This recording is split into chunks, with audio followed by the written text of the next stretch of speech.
యెహెజ్కేలు గ్రంథము 38వ అధ్యాయము.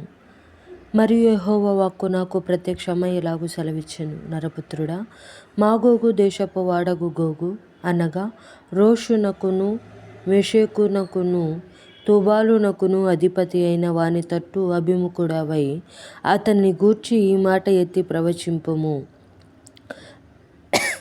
ప్రభువైన యెహోవా సెలవిచ్చినదేమనగా, రోషునకును మెషెకునకును తుబాలునకును అధిపతియగు గోగు, నేను నీకు విరోధినై ఉన్నాను. నేను నిన్ను వెనకకు త్రిప్పి నీ దవడలకు గాలములు తగిలించి నిన్నును నీ సైన్యమంతటిని, గుర్రములను నానా విధములైన ఆయుధములు ధరించు నీ రౌతులనందరినీ కవచములను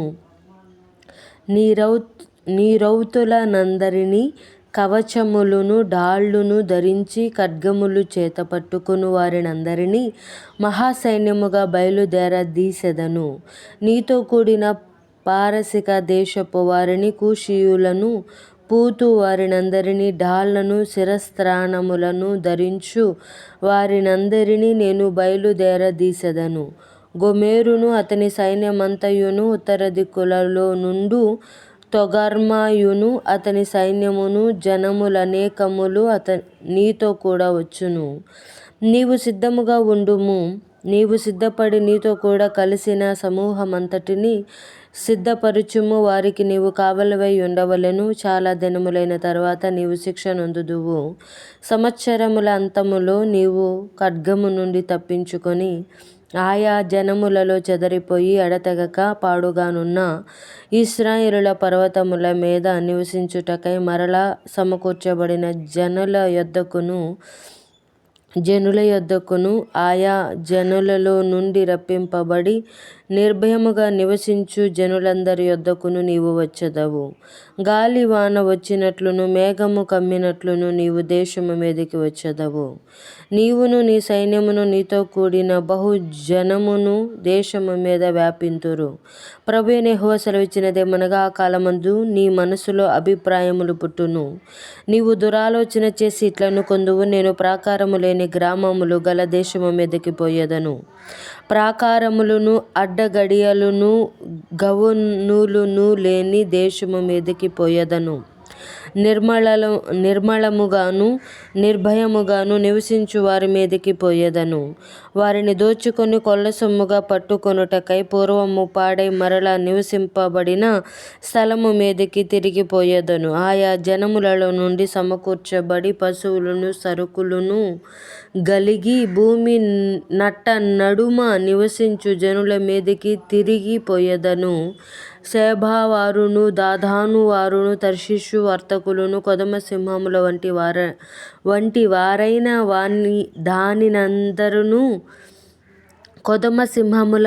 వారైన దాని వారందరును నిన్ను చూచి, సొమ్ము దోచుకొనుటకు వచ్చితివా? దోచుకొనుటకు సైన్యము సమకూర్చితివా?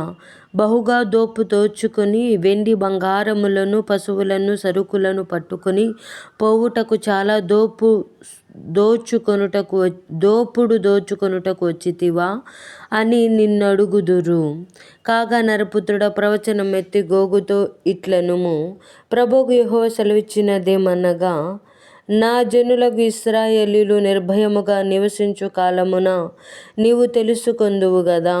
ఉత్తర దిక్కున దూరమున నున్న నీ స్థలములలో నుండి నీవును నీతో కూడా జనములనేకములను గుర్రములెక్కి బహు విస్తారమైన సైన్యముగా కూడి వచ్చి మేఘము భూమిని కమ్మినట్లు ఇశ్రాయేలీయులగు నా జనుల మీద పడెదరు. అంత్య దినములందు అది సంభవించును. అన్యజనులు నన్ను తెలుసుకొనున్నట్లు నిన్ను బట్టి వారి ఎదుట నన్ను నేను పరిశుద్ధపరచుకొందును సమయమున గోగు నేను నా దేశము మీదికి నిన్ను రప్పించెదను. ప్రభువు యెహోవా సెలవిచ్చినదేమనగా, నిన్ను వారి మీదకి రప్పించెదనని పూర్వమందు ఏటేటా ప్రవచించుచు వచ్చిన ఇశ్రాయేలుల ప్రవక్తలైన నా సేవకుల ద్వారా నేను సెలవిచ్చిన మాట నిన్ను గూర్చినదే గదా. ఆ దినమున గోగు ఇశ్రాయేలీయుల దేశము మీదకి రాబోవు. ఆ దినమున నా కోపము బహుగా రగులుకొనును. ఇదే ప్రభువు యెహోవా వాక్కు. కాబట్టి నేను రోషమును మహారౌద్రమును కలిగిన వాడనై ఇలాగు ప్రమాణము చేసి తిని, ఇశ్రాయేలీయుల దేశము సమయములో మహాకంపము పుట్టును, సముద్రపు చేపలను, ఆకాశ పక్షులను, భూజంతువులను, భూమి మీద ప్రాకు పురుగులన్నీయు, భూమి మీద నుండు నరులందరూ నాకు భయపడి వణకుదురు. పర్వతములు నాశనమగును, కొండపేటులు పడును, గోడలన్నీయు నేలపడును. నా పర్వతములన్నిటిలో అతని మీదకి ఖడ్గము రప్పించదను. ప్రతి వాని ఖడ్గము వాని సహోదరుని మీద పడును. ఇదే ప్రభువు యెహోవా వాక్కు.